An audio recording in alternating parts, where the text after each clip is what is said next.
Welcome, everyone. I want you to know that talking about climate can be fun. So we got a few little prizes for you to, some winners. Thanks for coming. It's great to see you all here. Who said talking about climate is depressing? There it is. Thanks for joining us for this conversation with Kumi Naidoo. I'm really excited to have him here and be here with you. I'm Greg Dalton, and we're in the San Francisco Bay Area, and I'd like to acknowledge the Ohlone and other indigenous people who've inhabited and stewarded these unceded lands for 10,000 years. There are many different tribes and bands working to restore their culture, heal from historic trauma, and protect their traditional territory. I've had the pleasure and honor of getting to know some Coast Miwok people near where I live, and it's been really enriching experience. I encourage you to reach out beyond land acknowledgements and get to know people in the community where they are, get to know indigenous people. They are still here. We're recording today's conversation for the Climate One radio show and podcast that drops every Friday. You can subscribe wherever you listen, and please give us a rating or review if you do.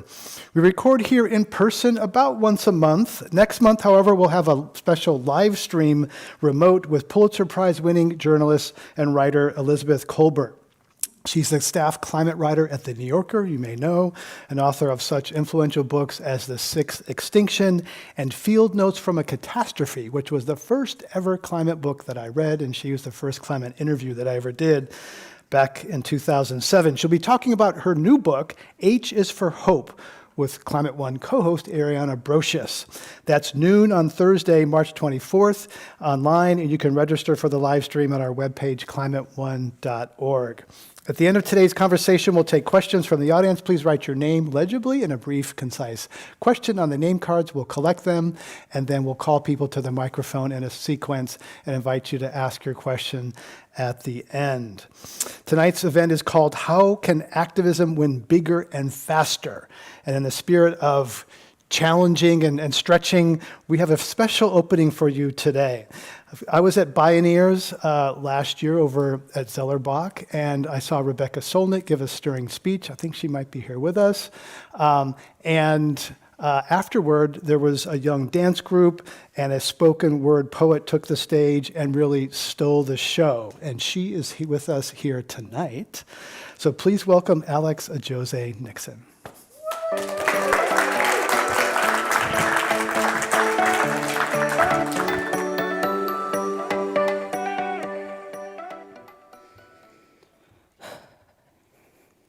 The world ain't ready for me. When I come, I'm gonna come down so heavily like I am this precious entity with enigmatic tendencies. I guess you could call me a poet, but nobody would hardly know it. Like, it's crazy. I hate public speaking. This makes me want to cry for no reason, but at the end of the day, I got too much to say, and my words are my medicine, which is totally not self-evident. Ironically, I'm only even 17, but I already need to express the stress that this world has given me. If nobody else wants to undress the truth, I'll do it. What should be the goal of humanity? Everything is just a mess. I mean, fracking factories and oil spills overseas. No one says thank you or please unless they're spreading the disease of spoiled brats who waste everything while others are praying on their knees.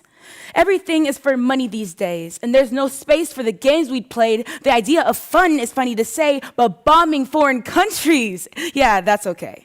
There's so many people that aren't thriving and so many people that aren't trying. And dude, you gotta open your eyes, because look around. Everything's dying. Where infrastructure is our jail, parts of cities where organic produce is rarer than poverty. Gamble is our game, infamy is our fame, deny, comply, put on a show. Society is a funny thing. You're different because of the way that you look, or you're different because of the way you read books, or you're different because of the people you love, or you're different because you live in the hood. The hood only exists because you want it to society, and gentrification because what you don't want, variety, would overtake you. Minorities are too different to invite them to the majority. But why focus on differences when we're all the same? Because we aren't. We are all unique, and that is beautiful. If you could accept that society, then the integration you say you strive for would be much more doable. And you have to understand that the foundations of our nation are non-renewable. Don't pretend to be supportive when you're planning out our funeral. But you only want to cut a slice that you think is chewable. You only want to lift boxes you think are movable. You only want to see the things that you think are suitable. If all you want is silence, why call yourself musical? Our music. You say you love our hip hop, but then you say it causes the violence that's nonstop. Blame it on us when you trigger that pop. Blame it on us when you close down our pop-up shops. Blame it on us when we're allowed to protest, but you disapprove when we're trying to protect. Armed with killing teens, prepare to molest. Pull the trigger before you try to connect. Through the air, watch that bullet project into an innocent heart that didn't know less. All of our innocent hearts, we are oppressed. Fake evidence that you're trying to collect. In reality, true evidence is excused. Innocence used, diffusing tension when their arms are bruised. Arms abused, self-defense, cards into armor, hands up, don't shoot. In a world of chaos, how do you raise your youth? How do we encourage a narrative that is not produced? Discouraged in the media, we like stories that break hearts. We want scars to be reopened. You've disappointed me, society. There is no power that I can reliably believe. Everybody's trying to be on the top floor, but who's trying to work for the future that won't viably function without intervention? In the chaos of all this disillusion, I stand here, the voice of revolution. I'ma speak my truth loud and clear until the echo of justice is all y'all hear.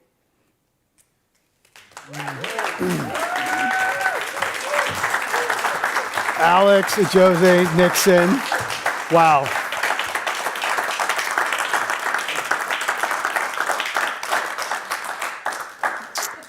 I've heard that many times, and every time I hear something different, renewable and funeral, and really, how do you feel? You're a person who's shy. This doesn't come naturally to you. You don't love being in front of all these people, this attention on you. How do you feel after doing this? It feels like a little bit of a weight lifted, just a lot of things that I feel like need to be said that aren't always said, especially by like younger people. So yeah. Yeah, speaking truth to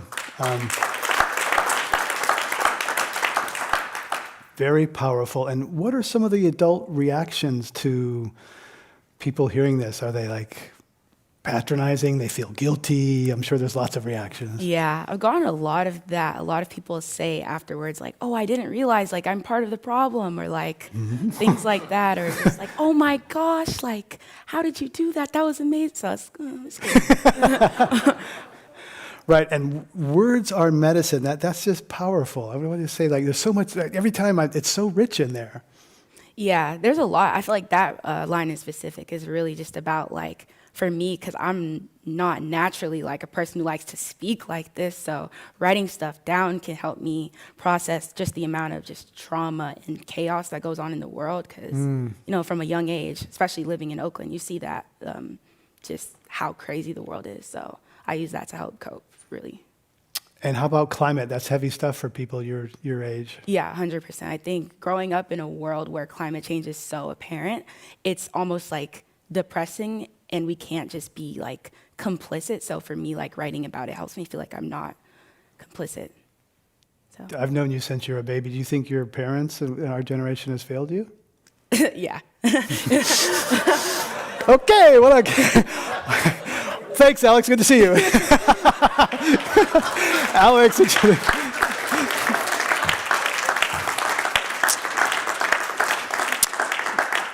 You asked the question, you got to be ready for the answer. So now it's my great pleasure to welcome human rights and environmental justice activist Kumi Naidoo.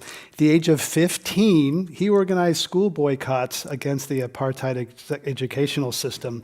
He was arrested several times and charged for violating the law's provisions against civil disobedience. He went underground, forced to flee to the UK, where he became a Rhodes Scholar. Went back to South Africa in 1990 and played a pivotal role in the legalization of the African National Congress in his home province. He's the former Secretary General of Amnesty International and also the first person from the Global South to head Greenpeace International.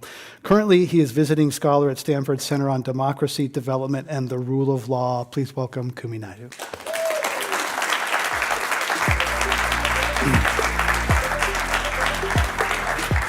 Good to see you.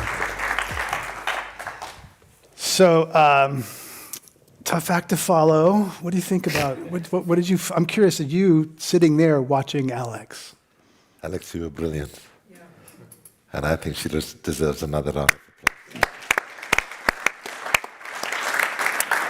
And I want to confess that as a young person in my life, one said to me when I was saying, based on my experience, you should do this. And the response was, but your generation is contaminated by bad experience. And you're constantly pushing your bad experience on us. And if your experience has not delivered justice, why should I listen to your experience? And that is a message that my generation needs to hear loud and clear right now in a context where we're running out of time. Thank you. Well, there's a lot going on. We have a lot to talk about. I want to begin by asking you about Russian opposition leader Alexei Navalny died in a Russian gulag recently. Take me to that moment where you heard that news, how you felt, how you reacted when you heard that Navalny, many people think he was killed in a penal colony. It brought back lots of memories of people that I had lost in prison and in exile, killed through repression during the struggle against apartheid. And mostly it reminded me about what his message of his life was communicating, like we have seen with many people across the world over history. And what he was saying in his life was the struggle for justice is a marathon and not a sprint. And that sometimes ordinary people are called upon to make extraordinary choices. He had a choice after they tried to poison him not to go back to Russia. He chose to go back. And if you look at our class of politicians today across the world, in this country included, they don't come anywhere near Navalny in terms of having any sense of integrity and any sense of being able to put their lives on the line and do that which is right. And of course, I understand your former president made a comparison with his court cases with that of Navalny. And I just want to say we should highly, highly disassociate ourselves with any comparison between Donald Trump and Alexei Navalny. You grew up in apartheid South Africa. You talk about personal price. Were you willing to give your life to anti-apartheid cause? Was there a time when you thought you might give your life to anti-apartheid?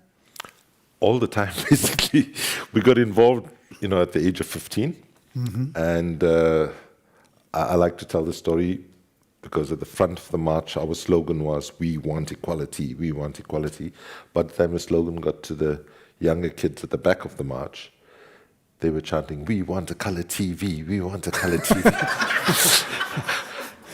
Truth be said, though, we wanted equality and a color TV almost equally. And both appeared equally unattainable, right? But many of us in that generation of activists, we lived on the basis that we could be killed anytime. Because we used to go to funerals every other weekend, right? And at those funerals, people get killed, and it was a cycle, right? And so when I was fleeing South Africa into exile, my best friend, Lenny, says to me, "What's the biggest sacrifice we can make for the cause of justice?" And I say to him, "Giving our life."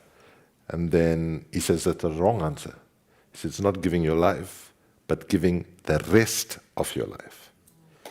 Right? And at 22, he was like way ahead. He was the only person amongst us who got the intersection between racial justice and environmental justice. In fact, I jokingly say at that time he probably was one of only 5,000 voluntary vegetarians on the entire African continent.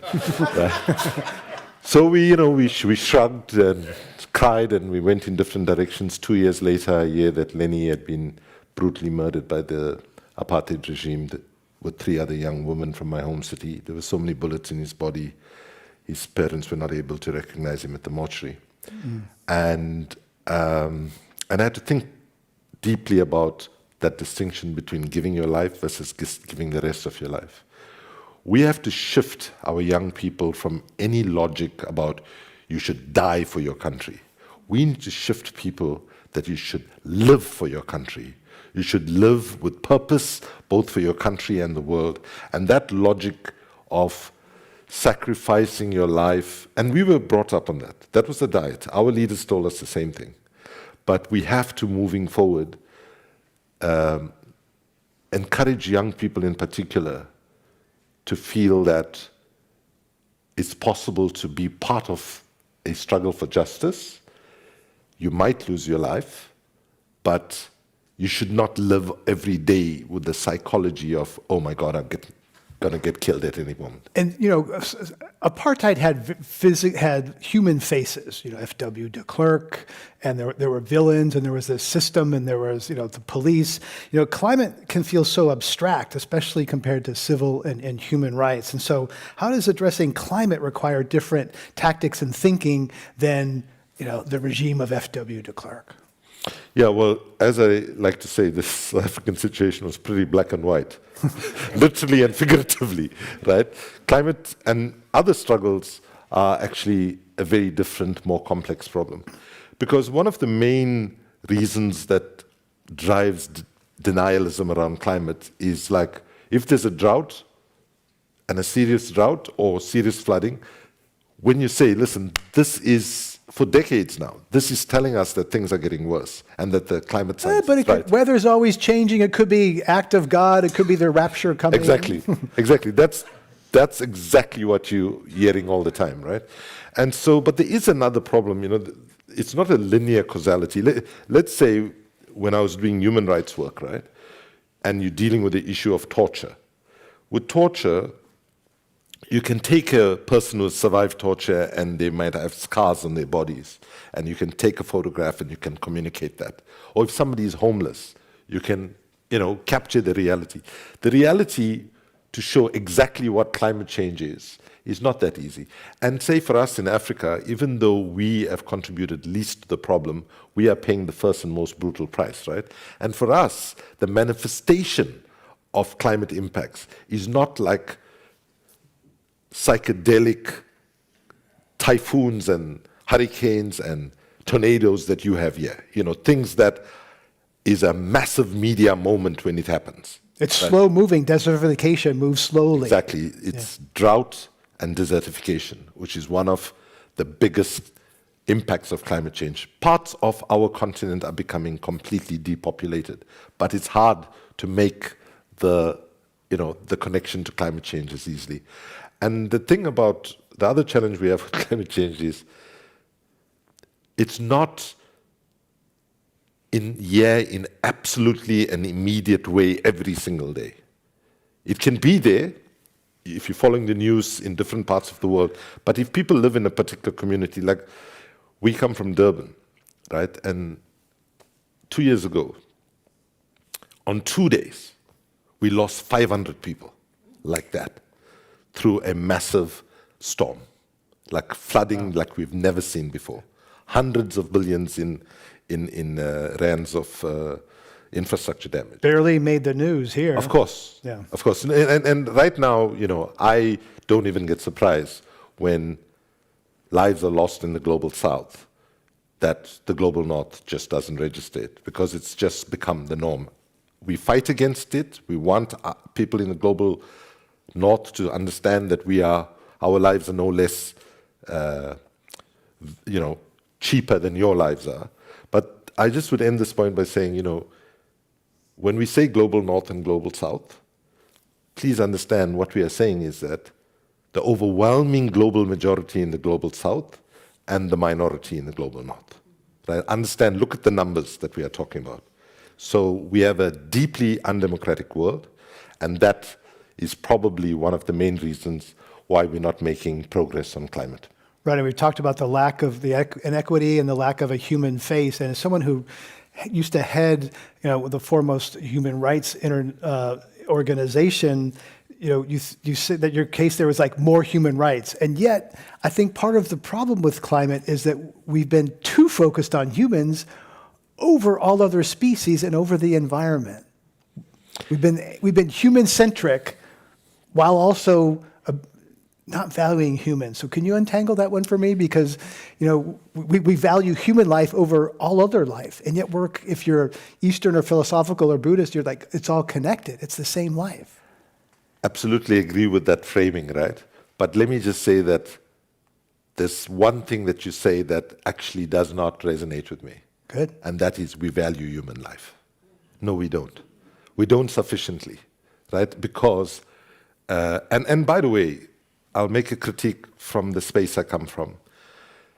So Western environmentalism made a major blunder by placing climate change within the environmental box, right? Climate change is a cross-cutting issue. Climate change happens because of the failure of our economic system, our education system, our transport system, our food system, and very heavily our energy system, right? So I agree with everything you said, but I don't think that we are actually valuing, because basically you look Certain at lives over others. others. Yeah, but it's North, or in, you know, white, but even in the global north, even in the global north, in the wealthiest countries, I mean, look at the United States. There's such a high, indefensible level of structural inequality. and racism. Yeah, of course. And so, but let me just, not to be too depressing, let me just say something to brighten things up. There are people amongst you who would have heard people like me and Annie Leonard, who used to head up Greenpeace USA and so on, say things like, save the planet, save the environment, save the climate. The good news is the planet does not need saving. The planet is absolutely fine. Think about it. If we continue on the trajectory that we are, the end result is we warm up the planet to the point where in places like Africa we won't be able to grow food. Already it's happening.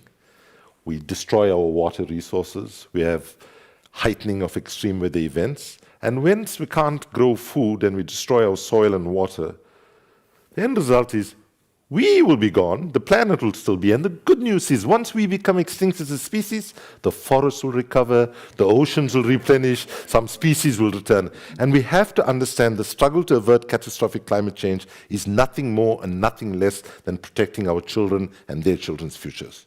And we are not doing that, and that is why I say we are not valuing human beings as much as we need to, because as a generation, we are betraying our children and grandchildren left, right, and center. So let's talk about, right, we're thinking about our own tribes or ourselves, one generation, one family, not humans more broadly. Let's talk about intersectionality as it relates to getting more people involved in preventing what you just outlined from happening. You created a graphic that shows 4 quadrants, 4 paths for different categories for how people can get involved on climate justice. So people here in the audience can see it. For those who can't, who are listening, tell us about the different pathways. And people don't think they have power when it comes to climate because it's so big. I talk to a lot of powerful people who run the U.S. Navy, the state of California. They're like, hey, I can't really put a dent in this. It's hard. Okay, this is the most important question for me, right? Because our starting point of activism, those of us who say we need to change things, we start with a mentality about how people are oppressed, repressed, excluded, marginalized, and so on.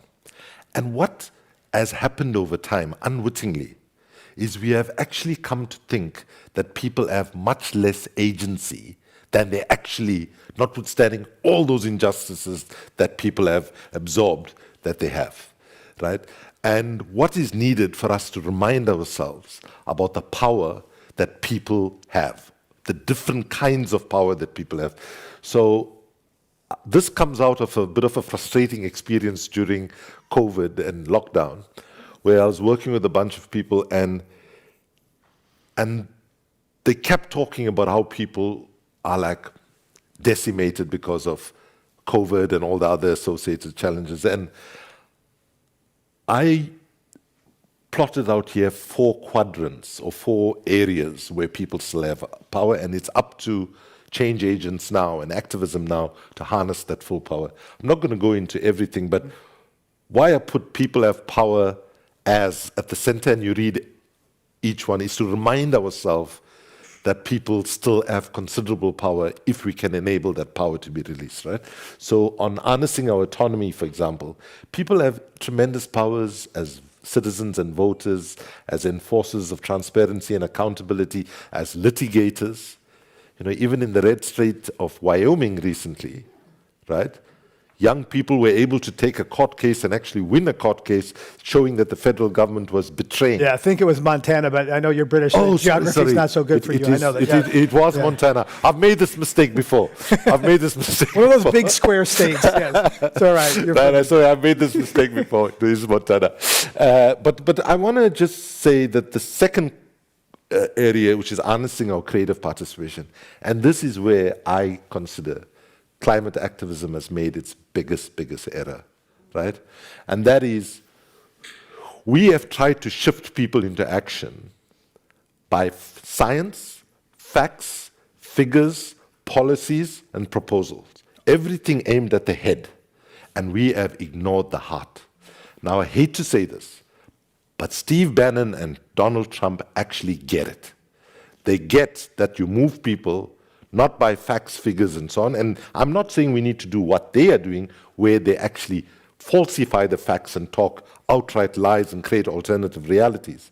We can stick to the facts, but we can communicate the facts in hopefully less of a boring way than we currently do it. Right? We have to learn to move people. And so, yeah, it's about harnessing our arts and culture and so on. And I'll quickly just say that harnessing our wealth is a critically important thing. We have more power in terms of wealth, even amongst poor people around the world or low-income people, if we aggregate. And we've seen this happen, right? Where people have gone, in Australia, for example, when the government wanted to do the biggest coal mine in Australian history in 2015, a coalition emerged, they mobilized people, they went to the banks every Saturday over a period of time and said, you will not lend to the destruction of our children's future. And all 4 Australian banks said, no, we won't do it. So what's the difference? You know, we hear all these, there's lots of ways that people can be involved, and we hear a lot about a just transition away from fossil fuels needs to include communities, lots of talk, deliberation, consultation with indigenous people. That sounds slow. What's the tension between speed and inclusion when it means getting off fossil fuels? Are those things in tension, inclusion and speed? So we need to be able to do both. We need to include people, and we need to move much faster than we're moving right now. If we think we can move, if we think we're going to move faster by excluding people and so on, then we are making the wrong calculation, because those people that have been excluded are going to hold you back. But I hear Al Gore say, if you want to go fast, go alone. If you want to go far, go together. Yes, so, this is an African wisdom which Al Gore always uses, and I welcome the use of it. Yeah. But often without attribution, he did that, yeah. But let me just say that the scale of the changes that we need to make to address the climate crisis requires a level of participation by ordinary human beings on this planet on a scale that we have never seen. And that doesn't mean we cannot move fast in doing that, right? Let's take the just transition, which you speak about. So if we are wanting to get the trade union movement to be a key partner in the fight on climate justice, which has been a big challenge. I remember being a student in exile here in the US in the 80s, when people used to talk about red-green tensions. When I joined Greenpeace, my main priority, one of my main ones, was to build a red-green alliance. Because labor unions love building fossil fuel pipelines and love building refineries. But you see, if I look at where unions were 20 years ago and where unions are today, it's another story altogether. And we have to acknowledge it. And I think the time is right now to... Although a lot of clean energy jobs are not unionized, there's still tension. Yeah, of course there is a tension. Let me just tell you a thing that might shock you. The most powerful one-liner on climate doesn't come from an environmentalist, comes from a trade union leader, right? And I'll tell you a quick story from my 2020 at the Rio Plus 20 conference, 20 years after the first climate conference. I find myself sitting with 14 civil society leaders, including the head of the global trade union movement, Sharon Barrows, in Rio, waiting to go see Ban Ki-moon And Sharon is almost as naughty as I am, so we were looking at each other's notes, and she sort of suggested, hey, why don't you use my notes in the meeting with Ban Ki-moon and I'll use your notes? And so there she was, as a trade unionist, speaking so strongly on climate change. You can see Ban Ki-moon is confused. He's like, why is this trade union lady banging on about climate? and then she says, Secretary General, you might wonder why me as a trade unionist who has to focus on decent work, decent working conditions, and decent compensation, I am so concerned about the climate. And she said, because as a human being, as a trade unionist, and as a mother, I realize there are no jobs on a dead planet. There are no jobs on a dead planet. And I can tell you, the whole room froze in a way that nothing that could have come out of my mouth could have actually done that.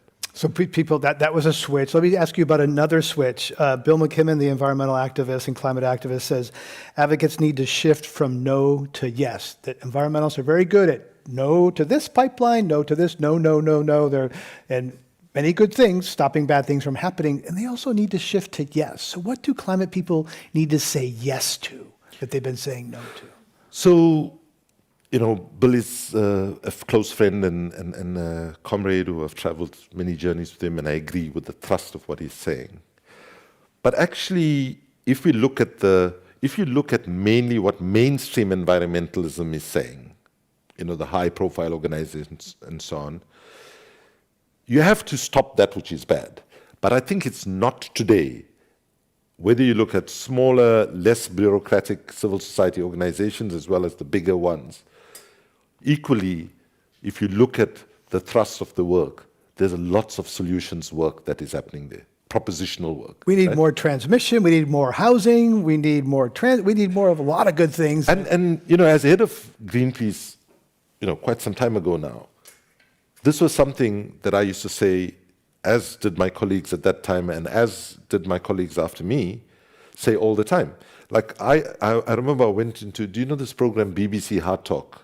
It's like where you have... I've listened to the podcast. It's quite brutal if you go to it, right?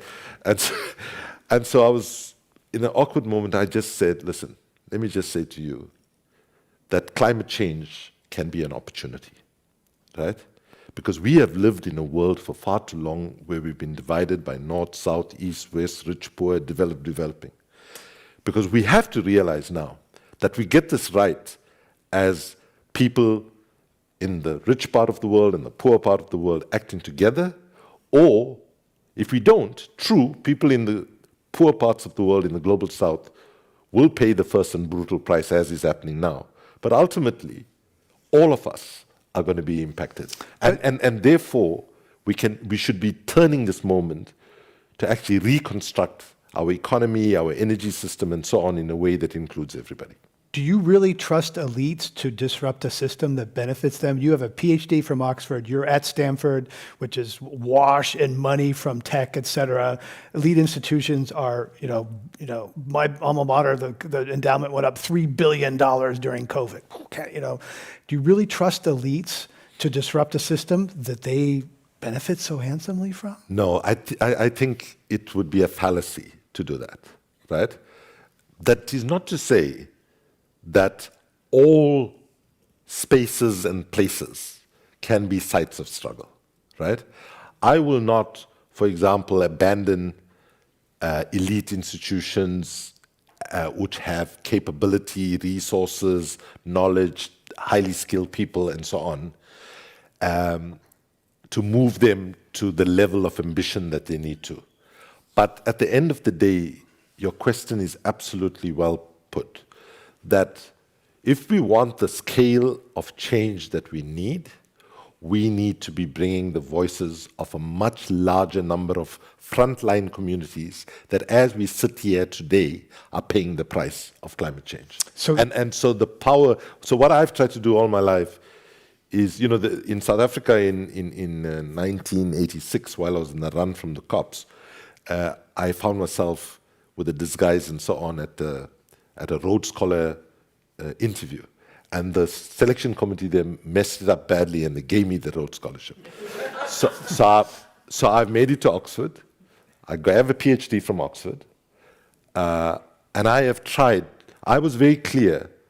I mean, I love the fact when they asked me, when I got the scholarship, they said, what do you feel most happy about? I said, I feel most happy that John Rhodes is turning in his grave at the moment, right?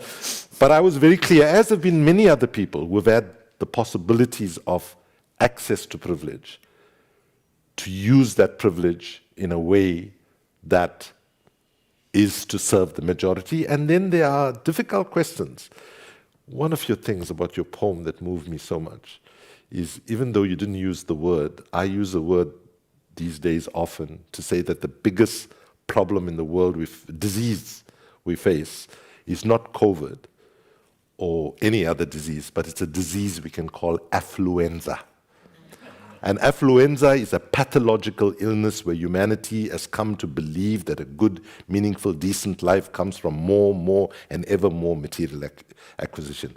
And the struggle on climate change has to be a struggle to rethink consumption patterns, right? We have become children in many parts of the world about how we've become dependent on all sorts of gadgets and symbols of achievement, right? When in fact we should be incredibly embarrassed that so few have that when so many cannot, even survive. So how do you navigate yourself, your own personal complicity, your own consumption, whether it's flying, et cetera? It's easy to say like, oh, I'm not a bad person, my little bit doesn't matter. And other people can obsess and get so hung up on tiny, tiny little things that they become paralyzed with their micro actions and they're weighed down and can't see the bigger picture. Again, a very, very appropriate question. So when I was at Greenpeace, I used to get this question a lot, because evidently when I was at Greenpeace, I was one of the people that traveled most in the world, I was told. Hypocrite. Yeah. And so my response to that is, here's the reality, right? If you take the entire budget of Greenpeace at that time, and Greenpeace is big compared to NGOs normally, at that stage, about 300 million euro in global budget, right? And I'm up against 20 fossil fuel company leaders, right, who are flying in private jets to go to climate negotiations and so on, right? And when we look at just Shell, take one company, their marketing budget, that our entire 400 million is not even 10% of the marketing budget, right? So it's the phrase, I want to get the phrase, I wrote it down because a very nice young person from India who was with me taught me that. It's like taking a knife to a gunfight, right? I mean, that's what it is. So now, I was never going to be apologetic about using the only means of transportation sometimes that we had available to us to go and take on those CEOs of those fossil fuel companies. And so it's not like I'm traveling, lavish holidays on planes and so on. And I made choices, and you can check it out. I live in a very poor community in South Africa, where our government has destroyed our society. And Landry actually had the opportunity, and she can tell you exactly how shit things have become there. Sorry. To actually have a meal in my community, so you can actually, so I'm trying to live a low consumption lifestyle, use whatever money I earn for public purposes, but I'm not going to apologize for traveling to a space to fight a struggle that needs to be fought. And when people are saying that we should, and maybe I'll just say what. Let me ask you this. Do you think that I understand CEOs, but how about rank and file workers? Because a lot of people work for fossil fuel companies and hear environmentalists talk like, oh, you hate me, you think I'm bad, I'm a bad person because I am working to provide energy that everybody uses every day. So can you parse the villainization of fossil fuel interests? And can you summon empathy for rank and file workers who are in West Virginia or Nigeria? Yeah. So at the Paris climate negotiations in 2015, I shocked some journalists when I said the men and women who work in the fossil fuel industry are our brothers and sisters, right? They are not our enemy. That's not an applause line at an environmental rally in Paris. Yeah, no. People got very, what is he going to say now? But thankfully, I say enough crazy things that people are used to it. so I said, many of the men and women at a rank and file level who work, we're told by their governments, by society, you are providing a critical service to make sure this country runs. They want to provide energy. They don't particularly want to provide dirty energy, but they have not been given the option. And the beauty of if we get serious about a transition from an economy that's driven by dirty energy to an economy that's driven by clean energy is that if we get serious about it, the job creation possibilities, the pollution levels, a whole lot of things go down. I remember there was a cartoon at the Copenhagen 2009 climate negotiations where you had a bunch of people biting the fingernails and one person says to the other, what if we do all of this and climate change was a hoax? Right? And then people said, well, better air quality, more protected biodiversity and so on. And let me just end this by saying, assuming for a moment that burning of fossil fuels did not create the problem of climate change, right? Should we as a species continue to put our faith in a source of energy that at some point is going to run out? We live on one finite planet. At some point, oil, coal, and gas is going to run out. And it is running out, actually, in certain countries where you're seeing more dangerous exploration in oceans and so on.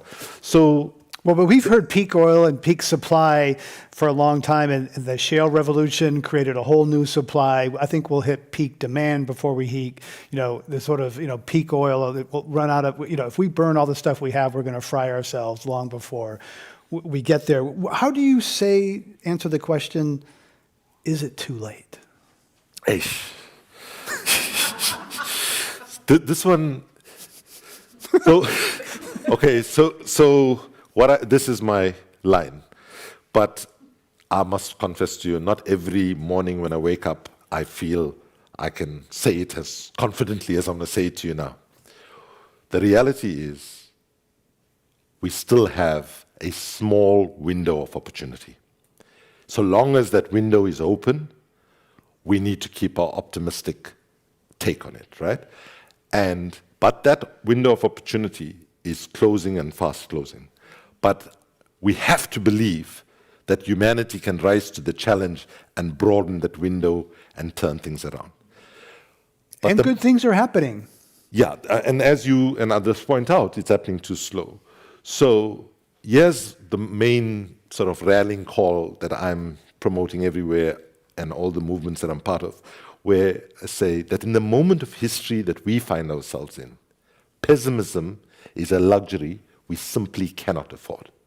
And the pessimism that justifiably arises from our analysis, our observation, and our lived experience can, must, and should be overcome by the optimism of our thought, our action, and our courage. However, I said this once to some young people, and some of them confronted me afterwards and said, Kumi, that's all airy-fairy bullshit as far as we're concerned. Right? Here's the science. We're almost getting to 1.5. This was a conversation in South Africa. And why don't you just say, we left it too late, and now we should just be thinking about how we survive? And then I say, well, that's not going to help us find the solutions necessarily, but let me agree with you that it is too late, right? So I say, I say to them honestly, there are times that I genuinely feel that. And for some people, it's of course, for the 500 people that died in Durban 2 years ago in my home city, of course it was too late for them. For a lot of people, right? It is, yeah. So, and I say this, and some young people like this, so I hope some older people like this too. So I say, assuming you're right, and we're all going down, I refuse to accept that those that brought us to this point will not be named, shamed, and held accountable for what they did to us. For those that didn't listen, for those like the Chevron, Texaco, and all these other companies, when their scientists were telling them about the dangers of fossil fuels before the IPCC and the United Nations were saying, and they were building the rigs higher in the oceans and so on because they were taking into account. But publicly they were spending hundreds of millions saying, oh, this is just a joke, right? And so when I said, if we're going down, let's not go down without a fight, right? Let those that brought us to this point be held accountable, and if human life ever were to emerge again from this planet, then hopefully we can learn from that interest. And young people like the idea, because it's hard for young people to find optimism in this current moment, right? And they're thinking, how is my energy going to make a difference? And what we say is, and I still... And some people are jumping in and saying, young people are getting more confrontational, throwing soup on paintings, disrupting democratic politicians. We've seen them here in this room. Are they recruiting more people? Are they galvanizing a small number of activists? What do you think when you see people gluing themselves to streets, disrupting people who would formerly considered allies, moderate Democrats, making us all feel uncomfortable? Is that effective? Is that what is that accomplishing? Yeah, this is another very good question. But I have to start by saying, before I comment on some acts of civil disobedience by a very small number of people in relative terms globally, it's important that we actually name and identify the violence of the states, the violence of corporations, and what they are doing, right? They are destroying all efforts. Right now, one of the worst statistics I can give you is 10 years ago, an organization called Global Witness, who does some really good work, they were measuring that we were losing 2 environmental activists every week, right? They now, the latest reports, we are losing 4 activists every single week, nameless to many, hidden from the view of the media or ignored, but that's the reality. So having said that, activism has to also be looking at ourselves and always saying, how can we be better? How can we shift people? How do we bring people on our side? And I think that, let's take civil disobedience, which is what you focus on. Civil disobedience is one extremely important tool in the struggle for justice toolbox, right? Historically, what we know is that when people face terrible injustices or challenge, it was only when decent women and men stood up and said, enough is enough, I'm prepared to go to prison, I'm prepared to give my life if necessary, that change came. And that's the moment where we are. However, having said that, civil disobedience is a very contextual thing, right? And like any tool, you have to use it strategically, and if you overuse it, it can also get blunted. So let me ask you a question here. How many of you know what's mooning? Mooning? Okay, so mooning, most of you don't know. I never thought I would be educating Americans on mooning, but let me try. So mooning is if, say, 10 of us wanted to make a poster saying, stop climate change, but we couldn't get our posters into the meeting, we would each paint one letter on our bum cheek, and then we'll pull our pants down, turn around, and it'll say, stop climate change. Now, that might be super effective in New York and in San Francisco as a strategy. It might not work that well in Saudi Arabia or Indonesia, for example. Probably, right? Yeah. Or for that matter, Montana. Right? But we have to give Montana credit for having got that good legal decision. So I think, also what you need to be, the number of incidents where people went and, put their things on paintings and so on, by the way, mostly with things that could easily be cleaned and not long-term damage. It's the privileged elites of our society in the media and so on went bonkers about it. But they control the media. And therefore, I'll just end by saying why programs like this are so important, like Climate One, is our biggest challenge we face is not whether we got the right policies and the right, specific technical strategies. The biggest problem we have is that we have a media environment that we operate in, like the United States, where half the people, or close to half the people, get one reality from Fox, Newsmax, and right-wing talk radio, and the others get a different perspective. And the bottom line is, both sides are owned by the same corporate realities, right? In other countries, it's state-controlled media and so on. So to advance climate justice, we have to address the issue of communications and how can we talk to people that moves them into action in an accessible And do you think that climate philanthropy recognizes that? Because what I see is a lot of climate philanthropy is focused on policy, policy, policy. They underinvest in communications, which you said Steve Bannon and Donald Trump understand communications and the narrative, and the left is saying, oh, but science, oh, science. So, without naming any foundations or anything, let me say, thankfully, there's some new kids on the block who seem to get it, right? And, you know, that we have to invest there. But I want to be blunt here. In the United States and globally, we don't really have that much philanthropy. We have mostly philanthropy, right? Where we are fooling ourselves that we're making a difference, where we are using resources in ways that are not courageous enough, not strategic enough, and so on. And I mean, the fact that, and let's be blunt about it, the United States is one of the most concentrated presence of philanthropic organizations. And I cannot understand, living in the United States, seeing what's happening to US democracy, seeing the power of disinformation, lies, and manipulation, that the foundations in this country cannot recognize that failure to invest in what's in the minds and hearts of ordinary people has to be one of the most... Because it's hard to measure. Now, you know, this measurement problem, I would like to firstly say we should listen to what the feminist movement taught us a long time ago, that size does not matter. But having said that, let me just be very clear. The problem we have with this obsession with measurement. Mm-hmm.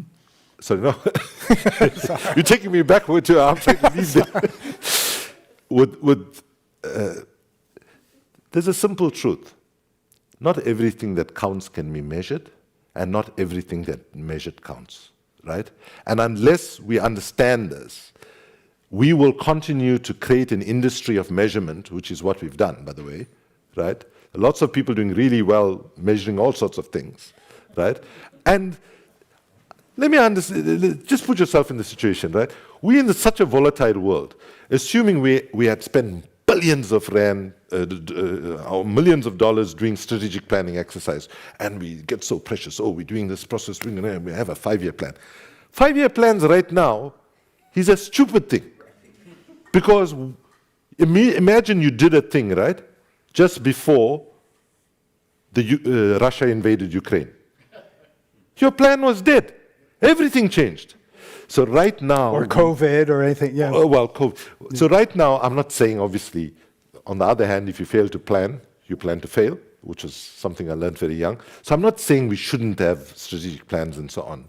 But what I'm saying is, we have to have lots of fluidity, flexibility, agility in how we plan and how we execute things. Because if we think what happened in Ukraine and Palestine, Israel right now is the only conflict that's going to happen. And by the way, there's almost a worse conflict taking place in Sudan, which has been completely ignored by the global media, right? Mm-hmm. It's going to get worse. And you know who told us it's going to get worse? The CIA and the Pentagon. In 2002, George Bush commissioned a study and asked the RAND Corporation and the CIA and the Pentagon to look at, in the coming decades, what would be the biggest threats to peace, security, and stability. And do you know what that report said? It said, in the coming decades, the biggest threat to peace, security, and stability will not come from terrorism, will not come from conventional threats, but will come from the threat of climate impacts and climate change. And of course, George W. Bush, being somebody who was an agent of the fossil fuel industry, The whole Iraq war. By the way, the Iraq war eventually got called Operation Iraqi Freedom. Originally, they were going to call it Operation Iraqi Liberation. And then somebody said, Operation Iraqi Liberation. That's too obvious. It spells oil. So that's not my line, by the way. That was some American comedian I picked that up from. But the bottom line is the information mess we are in. Because how do people move into action, move to do things, right? And I just want to conclude this point by saying people like myself must also take responsibility for the kinds of personas we are allowed to be projected. Let me explain what I mean by that. Because lots of people see me as like a serious, committed, hardworking, overworking person, right? Who is like always 24/7. That's not the image we want to send to people. We need to send the thing, you can be an activist and you can live a life and you can make change. And most importantly, as Secretary General of Amnesty International, when we gave the Ambassador of Conscience Award to Greta Thunberg and Fridays for the Future, these are the words I said. I said, the thing that hurts me, right, is that your generation, these kids' generation, have to do so much. And I apologized for our failure as a generation. And then I said, but please do us one favor. Execute your activism with fun. Sing, dance, laugh, celebrate each other. And unless we're able to encourage people to have a positive feeling about activism, right, we don't stand a chance. Because nobody wants to go for a meeting where somebody says, I think it's very important today that we spend the next 3 hours reading the IPCC report and go through every detail that's come out about 1.5 degrees to versus 2.2 degrees and so on. We have to break that. So too much focus on facts, more heart, more story. Yeah. You promoted what you refer to as artivism and written that quote, mobilizing the power of arts and culture may not on its own deliver justice, but without it, our efforts will surely fail. So talk about the importance of artivism. So I think most of you know that in history, arts and culture has been used very, very effectively by fascists and Nazis and so on, right? So I don't want to say arts and culture by its very nature is always progressive. But the reality is we are seeing today, let me best to do a quick story on it. Iceland, right? I'm the Secretary General of Amnesty at that time. I get a call from one of the most amazing artists in the world, a guy called Ólafur Eliasson, who's from Iceland. And he calls me and says, Kumi, September 2019, Kumi, can you please come to Iceland? And he says, can you please bring Mary Robinson, the former president of... So I say, what's happening in Iceland? So he says, no, we're having a funeral, right? You need to come for this funeral. And then I say, oh, I'm really sorry, who passed away? And then he said, an iceberg, right? And Mary and I went, and we stood with the Prime Minister of Iceland, and about 500 people go up this dead iceberg, and there's a plaque there which says something like, we know what we should do at this moment in history, and if you're reading this plaque now, it means that we probably succeeded or something better than what I just said. But do you know, the impact of that event was 1,000% more effective than 90% of the actions that I did while I was at Greenpeace. It was much cheaper. Notice I said 90% because there were 10% which were much more active. But like the average, banner hang and all of that, the way it actually moved people, the fact that you actually had a funeral because people spoke there about what it meant. So I saw a very powerful one in Egypt where doctors stood up in white coats inside the conference and they said, my patients are dying from climate impacts. And then that clinician lied down on the ground. It was very powerful to see clinicians, one after one, saying, the people I've taken an oath to care for are dying from climate impacts that they did not cause. And then that clinician feigns their own death. It was very powerful to see that human face collectively. I believe the scientific term for that is a die-in. Yeah, die-in. It's called a die-in. Yeah, Right. and let me just say, my better half, Louisa, is here with me, and we had a terrible tragedy when our son took his life 2 years ago. And in the last conversation, he was a very successful hip-hop artist and rapper. And by the way, when you were speaking, I still have to check with Louisa when we're done. You sounded so much like him at moments, especially the way you put your words together. And the last face-to-face conversation I had with him, that Louisa and I had with him, he said something along these lines. You guys, you're not really good at what you'll do. You all been fighting for democracy, human rights, climate, and so on, and everything is going in the wrong direction, right? So maybe you all should just chill. You're old now, just chill, spend more time with us, and so on. But what that encouraged us to continue doing is to look at, because he moved millions of people through one song, millions of people. And made them feel good about themselves, made them feel positive, and so on. And so, of course, I should say that he was really pulling our legs a lot. He didn't necessarily literally believe what he was saying. But what's clear to me right now, if we don't harness the full power of arts and culture as part of reaching people, moving people, and if we look at the history of struggles all over the world, right, including the anti-apartheid struggle. How central arts and culture was to our struggle because most of our people were not able to read and write. And that was a conscious design of the apartheid state, right? And so I remember in my teens, one of the campaigns in a working class communities was when things were really bad, repression, cost of living, everything. Just one big Zulu word in English, 3 words, was what communicated the whole message. Asina mali, which meant we do not have money, right? But sometimes the simplest words are the ones that can move people rather than coming up with terms like LULUCF, which stands for land use change for forestry, a very, very often quoted thing at climate negotiations. Yeah, we're good at jargon in climate world. We have to wrap up and get to audience questions. You're now writing a book, Reflections of a Failed Activist. What are your greatest failures and successes? So, firstly, I just want to say, had all those that have been part of the world of activism not done what they did, whichever place you were, whether you were at the YMCA or whether you were at Greenpeace or Amnesty, had all of that not happened, the world would be in it would be time up for climate. Long time ago, we would have lost on climate.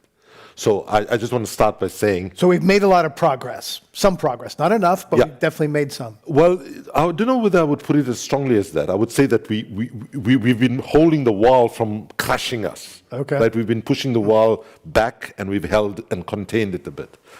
But I'm informed by the words of Amilcar Cabral, a anti-colonial leader from a small West African country called Guinea-Bissau, when he urged us to tell no lies and claim no easy victories, right? Tell no lies and claim no easy victories. And the moment we find ourselves in now, there's a great Afrikaans sentence that comes to mind, and I will try it in the hope that none of you will require translation. If we are brutally honest, ons is deep, deep, deep in the kak. Did it translate? Okay, we are in deep shit, right? Right? And so we need to be asking what's working, what's not working. I'm not saying we throw the baby out with the bathwater, but I mean, many of our highly respected international NGOs still exude overt, massive amounts of structural racism. Right? I was headhunted by both Greenpeace and Amnesty to help them move in a positive direction and on those questions. And of course, there's been progress, but we need to search ourselves. And by the way, in this country has been a massive amount of progress in terms of at least the challenge of making Greenpeace look like what this country looks like. When I started, it was a 99% white organization. And what Annie did, and I just want to take a moment to say, Annie did an amazing job in transforming Greenpeace. It has a long way to still go, but what she's done is what needs to happen throughout the international NGO community. It's not happening. We have made other errors. The one error is mistaking access for influence, right? I cannot tell you how much of time we have all spent in what young people now dismiss as handshake activism. You know, going in good faith and meeting with UN bodies, CEOs of big companies, and you know, it was a ritualistic exercise. What would happen was, I would go into, like say if I was meeting with the president of Afghanistan, for example. When I go into that meeting, I pretty much know what he's going to say to me. He pretty much knows what I'm going to say to him, right? He ticks off a box, civil society consulted. I tick off a box, government advocated upon, and nothing changes, right? Now, listen, so I'm caricaturing here, right? I'm not saying as a principle we should never engage with government and business. But at some point, we have to look at what's the return on that investment, and it doesn't look good at all, right? And so I don't know the answers to what the solution is, right? But I do know that all struggles are dependent on the participation of people who are impacted by those issues. And climate change affects everybody. And by the way, let's be very clear, there's a connection with the fossil fuel industry and slavery, right? Because basically, slavery kind of ends when the masters of the universe suddenly say, hey, fossil fuels can help compensate it for the cheap labor that we're about to lose.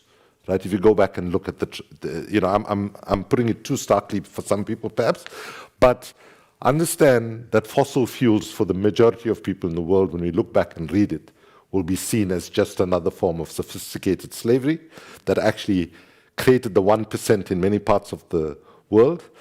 And the reason why it's so difficult to shift them is they control our economies. Like in Britain, for example, if you put Shell or BP out of business, the whole pension system will collapse there because they are such a big player in ordinary people's pensions. Right? We're trapped in a system that we don't know how to get out of, and that's a whole nother conversation about capitalism. Want to thank you for your comments. We have Scott and then GM. We have, JM. We have time for 2 questions. We've run over already, so let's ask Scott and JM to come to the microphone and ask your questions, please. We will, there you are right there. Welcome, Scott. I wonder if you have thoughts on the concept of climate apartheid. Yeah, so I've been using the term climate apartheid since 2009 from the Copenhagen summit, the climate negotiations, where we went to that summit asking for a fab deal, not a fabulous deal, but a fair, ambitious, and binding deal in 2009. What we got was a flab deal full of loopholes and bullshit, and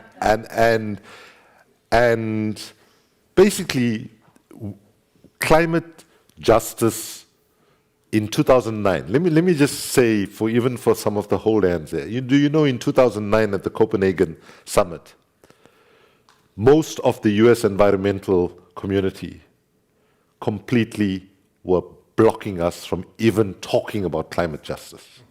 Because in Copenhagen, because they were saying, no, if you do that, our business leaders will panic and all of that, and they'll start thinking about reparations and so on. It'll slow us down. Then we move to saying climate injustice, to understand climate justice. And then climate apartheid is very simple if you think about it.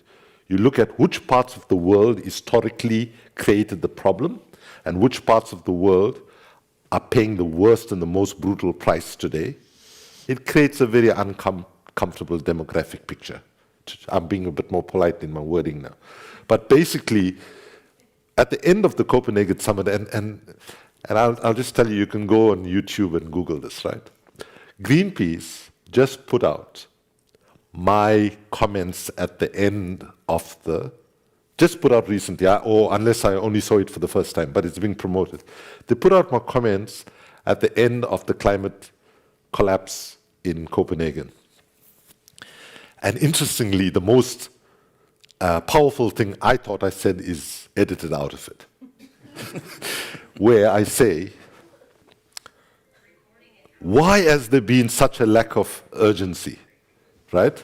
We must understand why this negotiation failed.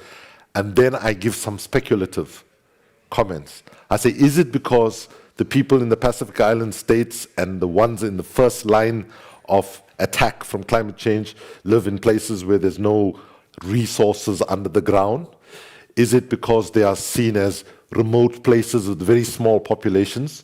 And then I said, or is it because of the color of the skin? You cannot believe how I got chowed. Oh, sorry, that's a very South African slang.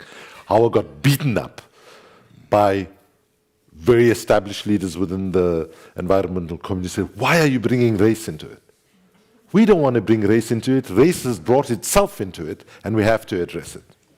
Thank you. Last one for JM. Thank you. I'm JM.